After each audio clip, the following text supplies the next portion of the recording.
Good morning बच्चों हम लोग गृह विज्ञान में पर्यावरण और उसका जन जीवन पर प्रभाव पाठ पढ़ रहे थे और पिछली कक्षा में हम लोगों ने वायु प्रदूषण पढ़ लिया था। आज हम लोग पढ़ेंगे जल प्रदूषण। तो वर्तमान समय में बच्चों जल प्रदूषण जो है वो एक गंभीर समस्या बनती जा रही है। भारत में ही नहीं पूरे विश्व में बन रही है ये। और सामान्यतः बच्चों शुद्ध जल जो है वो अवांछनीय तथा हानिकारक पदार्थों का मिल जाना ही जल प्रदूषण कहलाता है। यानी कि शुद्ध जल में अगर कोई हानिकारक पदार्थ मिल जाता है तो वो क्या कहलाता है? जल प्रदूषण कहलाता है। दूसरे शब्दों में आप कह सकते हैं कि जब जल में विभिन्न प्रकार के कार्बनिक तथा अकार्बनिक खनिज पदार्थ तथा गैस निश्चित मात्रा से अधिक मात्रा में अगर उसमें उपस्थित हो जाती है तो उसका मानव जीवन पर जो प्रतिकूल प्रभाव पड़ता है तो उस जल को प्रदूषित जल कहा जाता है। ये जल स्वास्थ्य के लिए बहुत हानिकारक होता है। यानी कि अगर आप अशुद्ध जल पीते हैं तो आपको पता है क्या क्या हो जाता है। आपको हैजा हो सकता है, डायरिया हो सकता है। ठीक है। इस प्रकार के प्रदूषित जल को पीने से मानव टाइफाइड, पीलिया, हैजा इत्यादि गंभीर रोगों का शिकार हो सकता है। प्रदूषण बच्चों हमारे देश ही नहीं बल्कि विश्व के लिए भी गंभीर समस्या बनती जा रही है, जिनका इसका जो है जन स्वास्थ्य पर बहुत गहरा प्रभाव यानी बुरा प्रभाव पड़ रहा है। एक अनुमान के अनुसार बच्चों 50% पेट के रोग से ग्रसित व्यक्ति प्रदूषित जल से ही शिकार होते हैं। यानी कि अगर 50% जो लोग हैं इस पृथ्वी पर जिनके में पेट के दर्द का रोग है तो उनको बच्चों जल प्रदूषण के कारण ही ये रोग हुआ है। अब देखते हैं कि जल प्रदूषण के कारण क्या है। तो पहला है घरेलू अपमार्जक। घरेलू अपमार्जक मतलब आप किस तरीके से घर में अपनी सफाई करने के लिए कुछ पदार्थों का प्रयोग करते हैं। ठीक है। तो उन्हें कहते हैं घरेलू अपमार्जक। घरों में अनेक ऐसे पदार्थों का दैनिक उपयोग किया जाता है जिससे जल प्रदूषित होता है। मक्खी, मच्छर, खटमल, दीमक, चूहे, कॉकरोच आदि छोटे जीवों को नष्ट करने के लिए बच्चों विभिन्न प्रकार के केमिकल यानी कि रसायनों का आप लोग प्रयोग करते हैं। जैसे साबुन है, सोडा है, पेट्रोलियम है, पेट्रोलियम उत्पाद है, फैक्ट्री अम्ल है, डीडीटी, फिनाइल आदि का उपयोग किया जाता है जो नालियों के द्वारा नदी झीलों में प्रवाहित हो जाता है जिससे जल प्रदूषण उत्पन्न होता है। यानी कि जल प्रदूषित होता है इन सब से। अब आता है बच्चों घरेलू सीवेज। तो मल मूत्र, घरेलू गंदगी, साफ सफाई व कपड़े धोने के उपरांत बचा जल घरेलू सीवेज में होता है।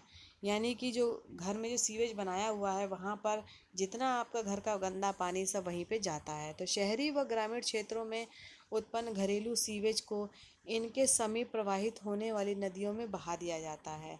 और जो ये सीवेज का पानी है ये नदियों जो पास की नदियाँ हैं वहाँ पर जा कर के इनको फेंक दिया जाता है जिससे क्या होता है जल प्रदूषित होता है। और जल में जो ऑक्सीजन की कमी हो जाती है, जब ऑक्सीजन की कमी होगी तो बच्चों वहाँ के जो जंतु हैं, जो जीव हैं वो उन्हें ऑक्सीजन नहीं मिल पाएगी और वो समाप्त हो जाएंगे यानी कि मर जाएंगे।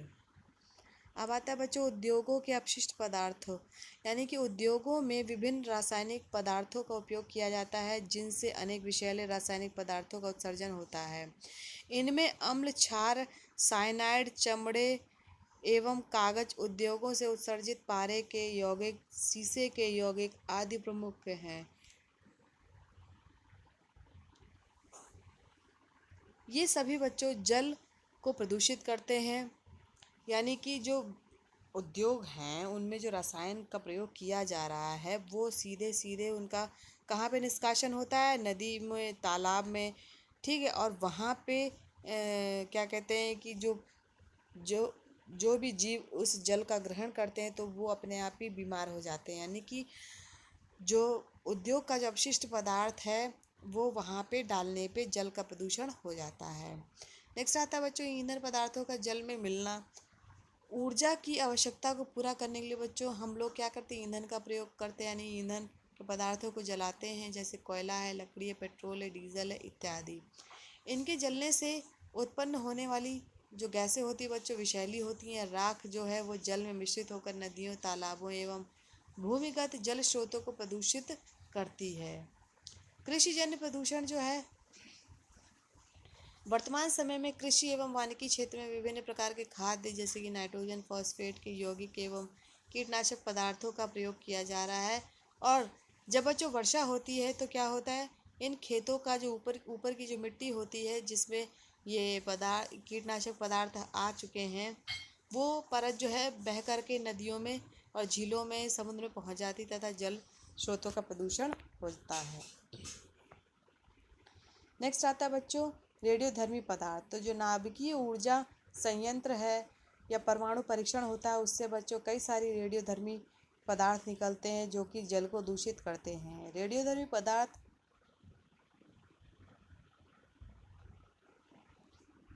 पदार्थ जल के विभिन्न स्रोतों, नदियों, समुद्र आदि को प्रदूषित करते हैं। अब आता है बच्चों वायु प्रदूषण। तो वायु प्रदूषण का जल प्रदूषण पर क्या प्रभाव वो देखते हैं। तो वायु प्रदूषण का प्रभाव जल प्रदूषण पर भी पड़ता है।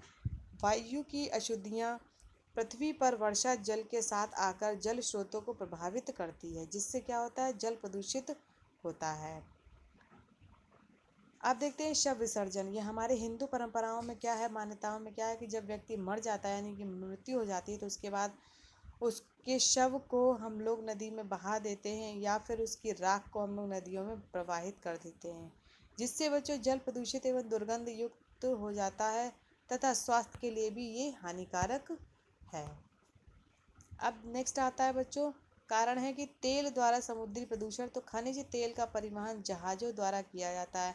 मुख्य रूप से बच्चों तेल का जो शोधन है वो शोधन संस्थान समुद्र के किनारे होता है, यानी कि अगर तेल की रिफाइनरी है और जो फैक्ट्री है वो कहाँ पे, समुद्र के किनारे ही होती है, जिनसे क्या होता है कभी कभी तेल जो है विसर्जित की घटना होती है, यानी कि कभी कभी ऐसा सुनने में आता है कि जो संस्थान है उसमें किसी टैंक में लीकेज हो गया है या फट गया है, तो उससे क्या होता है पूरा तेल जो है समुद्र में आ जाता है और वहाँ के में जो उपस्थित जो जीव हैं वो मर जाते हैं, जिससे समुद्री जल प्रदूषित हो जाता है। नेक्स्ट आता है बच्चों अन्य कारण क्या है कि वायु में उपस्थित विभिन्न गैसें जैसे कार्बन डाइऑक्साइड, कार्बन मोनोऑक्साइड आदि जो है वर्षा के माध्यम से जल में घुल जाती हैं और फिर पृथ्वी पर आती हैं। विभिन्न प्रकार की खनिज जैसे कैल्शियम, मैग्नीशियम, सोडियम आदि जल में मिलकर जल को प्रदूषित करते हैं। नेक्स्ट आता है बच्चों सूक्ष्म पौधे जैसे शैवाल है, ये सभी क्या हैं, जल में मिल करके जल को प्रदूषित कर रहे हैं। कुछ अजैव वस्तुएं भी हैं जो कि जल को प्रदूषित करती है। रेत है, मिट्टी, कीचड़ आदि भी जल में मिलकर जल को प्रदूषित करती है। अब देखेंगे बच्चों इसके प्रभाव क्या है, यानी कि मानव स्वास्थ्य पर क्या प्रभाव पड़ रहा है। तो जल प्रदूषण जो है बच्चों मानव स्वास्थ्य के लिए अत्यंत हानिकारक होता है। प्रदूषित जल जो है पीने से मानव अनेक घातक तथा असाध्य बीमारियों का शिकार हो जाता है, यानी कि अगर वो जो मनुष्य है गंदा पानी पिएगा, प्रदूषित जल पिएगा, तो क्या होगा, उसके अंदर बहुत सारी ऐसी बीमारियां पनप जाएंगी जो कि असाध्य रहेंगी। असाध्य यानी कि जिसका ट्रीटमेंट नहीं है। प्रदूषित जल से पीलिया, हैजा, हेपेटाइटिस इत्यादि आंत्र बीमारियों के साथ साथ मानव अपंगता का भी शिकार हो गया है। नेक्स्ट आता है बच्चों जल में रहने वाले जीवों पर प्रभाव।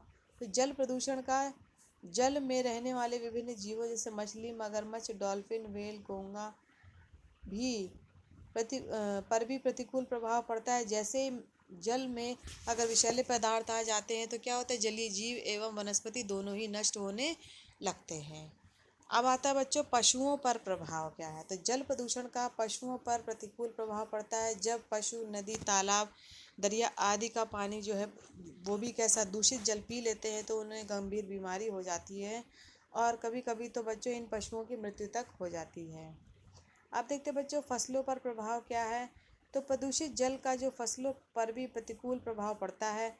प्रदूषित जल के कारण पौधों में अनेक प्रकार के कीट एवं जीवाणु उत्पन्न हो जाते हैं जो कि फसलों को नष्ट कर देते हैं। कुछ विषैले पदार्थ जो हैं बच्चों वो फसलों से प्राप्त अनाज, फल, सब्जी के माध्यम से मनुष्य के शरीर तक पहुंच जाते हैं तथा हानि पहुंचाते हैं। यानी कि क्या होता है कि जब